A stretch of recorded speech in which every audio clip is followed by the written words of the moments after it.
This is the human brain.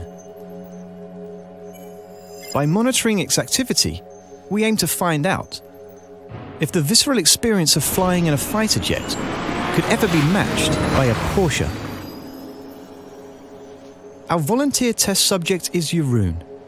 I'm quite excited, but I'm getting a little bit nervous. Our pilot is Jörg Weber. We are starting easy, 2G turn, then we have about 4Gs. Then we do a very, very steep turn, and then we have 6 or even more. So will I pass out, or? If I go a touch further, you will. Jeroen will be fitted with an EEG monitor to measure his brain activity. The data will be analysed by Dr. Robert van der Linden. Basically, we're going to measure how stimulated Jeroen's brain is. We're going to look at an area of the brain that releases a hormone called dopamine.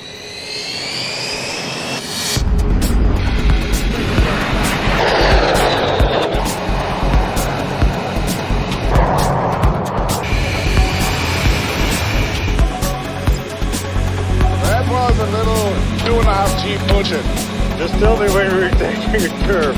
Yeah, do it a little in a row. I'm now doing 4G turn for you.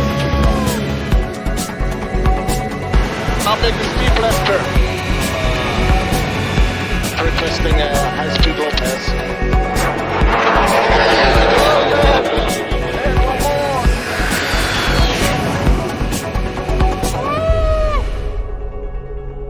Now, for the first time, we see lots of activity in the visual and prefrontal cortex. We see the nucleus accumbens light up due to the release of a huge amount of dopamine. It was really, I can hardly describe. You should try it yourself. Now that we know the effects of the fighter jet on the brain, it's time to find out. Can driving a Porsche compare?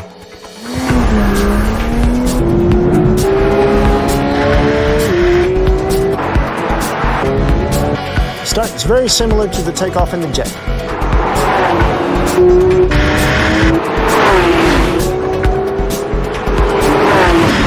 What do you think about the G-force, Brad?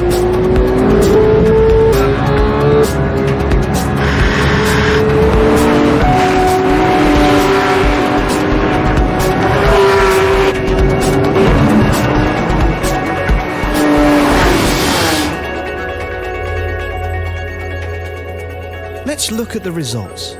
This is Jeroen's brain activity in the Porsche, and here is his brain activity collected in the fighter jet. As we can see, the dopamine levels are higher in the jet. However, overall there are clear similarities. For example, in both images, we can see the excitement centers lighting up. Based on the results, taking a hard left in a Porsche is actually comparable to taking a hard left in a fighter jet.